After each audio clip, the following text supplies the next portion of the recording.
So let's use two classes to really illustrate the idea. Array stack is part of your makeup lecture, so make sure you catch up with that. But I'm going to review very quickly. Array stack, which is generic, and also the tree node, which is also generic. Let's use these two classes example. Okay. And the problem really lies in when you want to initialize an array of generic type. It's going to be a little bit tricky. Right? Let's talk about a simple case here. So you can see the let's see here. First of all, you can see data simply got of type E, which correspond to this E right here. This means at the compile time, if I instantiate this E here by string, this is going to be a string. If I instantiate this by an integer, this is also going to be an integer, right? That's something we know pretty well. And you can see E here is by itself. It's the type of each element of the array. And the problem is, how do we instantiate the array of type E? Intuitively, you might be thinking as follows. You might be thinking, well, just like, let's say if I declare E rather than E, it may be a string array. You might just say data is assigned to new E. And then of size maybe 10, let's say. That's a very intuitive thinking, which I know what you meant. However, it doesn't work in Java. All right? If it worked, we don't even need to talk about this page. Okay? Doesn't work. The very brief reason is because generics was also only introduced to Java in the very late stage, in the maybe in version, I don't even remember, maybe version 4, version 5, definitely not the initial version. It's not part of the initial design for the language.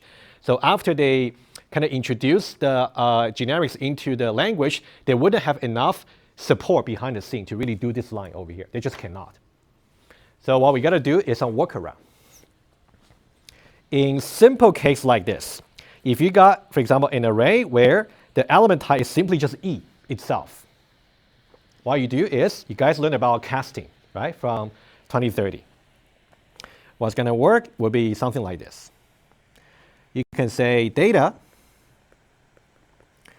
is assigned to, okay, rather than doing this, new E, you can say new objects.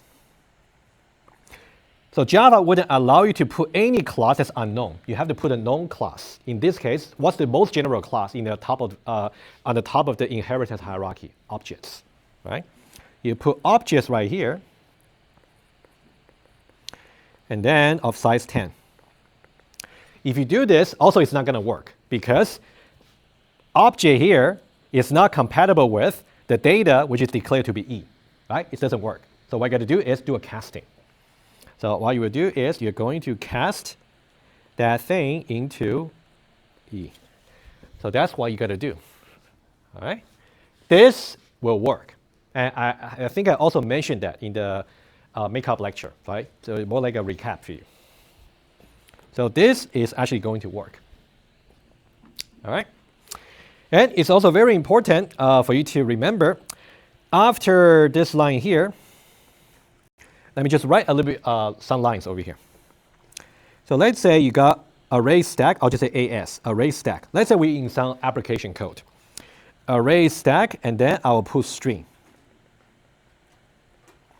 Okay, and then I'll say S, standing for stack, is new array stack.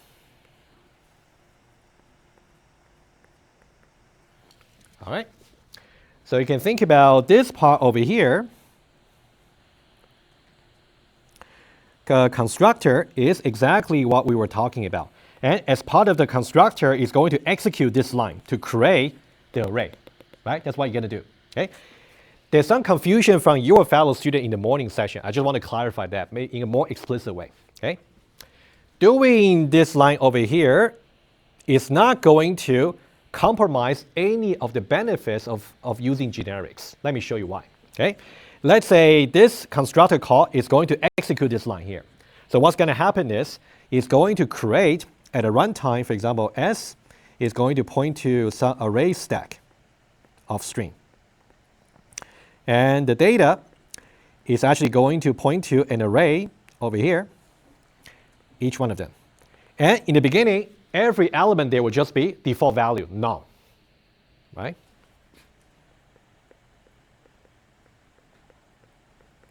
Etc. You don't see any object just yet, right? You just none in the beginning. And then if I try after the initialization, if I try s.push, right? I assume you already watched the lecture, right? Or if not, you can catch up. If I say push 23, it's not going to compile because this line here already instantiate the E to be a string. In that way, push somewhere is going to expect string rather than integer. So it's not going to compile. So that's what I meant. Even by writing a workaround like this, so when you see how to use a stack, you will still get all the benefits of using generic parameter, right? You wouldn't lose that, right? So this one here is not going to compile. On the other hand, if you write s.push, let's say Alan, this one here is good because I instantiated the parameter as string, so now I can push string. That one there is going to, let's say the front is the top. I can remove that to be Alan. Okay, one more thing to say. If I look at this particular element over here, you guys learned about static type versus dynamic type, right? Back in 2030. I assume you still understand, you still remember that. If not, you want to catch up. You might be tested something about it because there's a polymorphic stack component in the makeup lecture, which you can study that. If I look at this element over here, you want to think about what's its static type and what's its dynamic type. Static type over here is going to be string.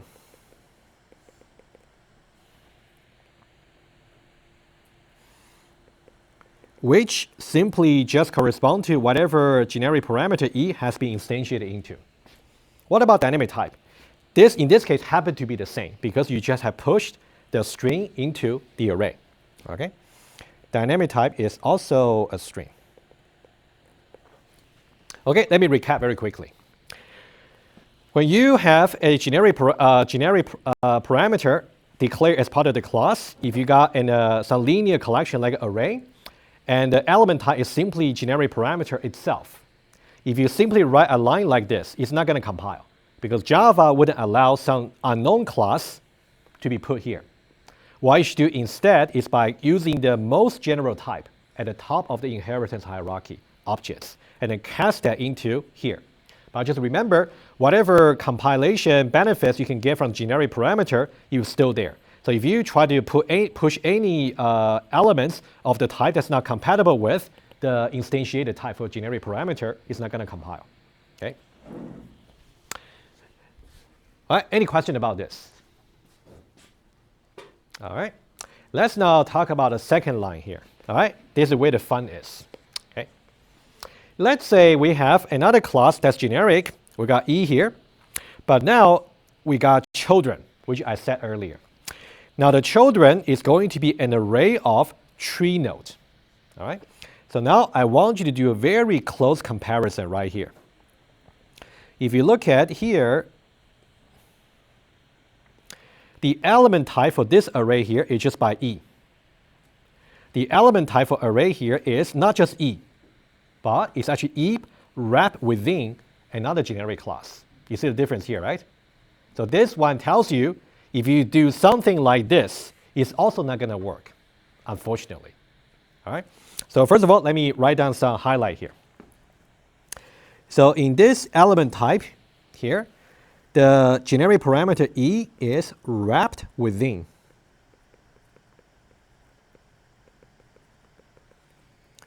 the tree node class.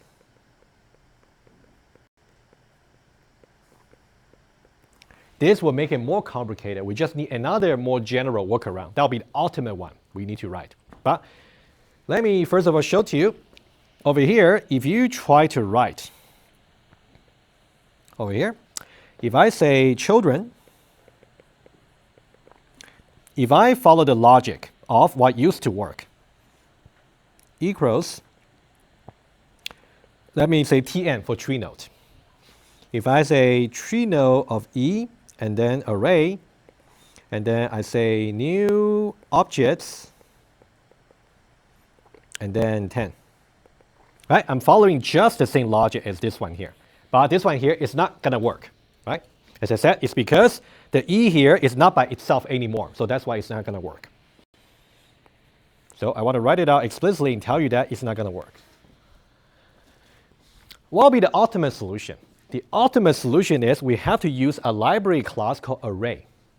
From that array class, we have to somehow call its static method called new instance to return us an array instance. I'll show to you. Okay? So the ultimate line you should learn how to write goes like this, which I'm going to put here. Let's say here. Okay, right here. Okay, so this will be the ultimate solution. We're going to say children equals, okay, we're going to use the array class. Array dot. So we are using a static method from there. So feel free to look up the API for the array class. Okay, array the new instance. And it will take 2 arguments. Okay, the first argument, I'll talk about it in just one moment. That one it has to do with the type. The second element here, the second argument is about the size of the array. In that case, we can just pass 10, corresponding to the 10 over here. Right? Before I tell you what this is, right? If you look at the return type for new instance, it's going to return just an object array, meaning that we should really do a cast. All right? It's just the API definition. Okay? So here I'm going to say the tree nodes of type E array. I'm going to cast that. All right? Just confirm. That's exactly what you saw, right? We got some cast over here applied to array.new instance, and then we say the number, which can be 10, can be some integer. Now I'm going to explain what this guy here really means. All right? That's the final bits. And this guy here, basically, I want to say what's the type of the array elements. Each element should be a tree nodes of E. How should I pass that? If you simply say tree nodes of E right here, it's not going to work. There's no such valid expression. What you're going to pass will be the safest way. I'll write it down here. This. By the way, you guys have seen this keyword before, right? What's this? This basically is a context class where you're writing this line. Okay? So when I write this keyword here, because I'm writing this line in the context of the tree node class, this is referring to exactly this class here. Okay, right here. Okay, so let me just make it more explicit for you. So tree node over here is really this. And then I'll just say get class. Get class is just going to get a relevant information about this particular class, which array.new instance will need. Dot get class. Right, so that's the ultimate line you have to know how to write. In case the array element is not just E by itself, but it's wrapped within some class like a tree node, right? All right, guys, any question about this? Yeah? So what does it say again in the pink parenthesis in the last line? Yeah, of course. Yeah, sure. You mean, oh, sorry. Are you talking about right here? Yeah. Okay, sure. If you look at array, the new instance over here, the return type is going to be an object array. Let me write it down.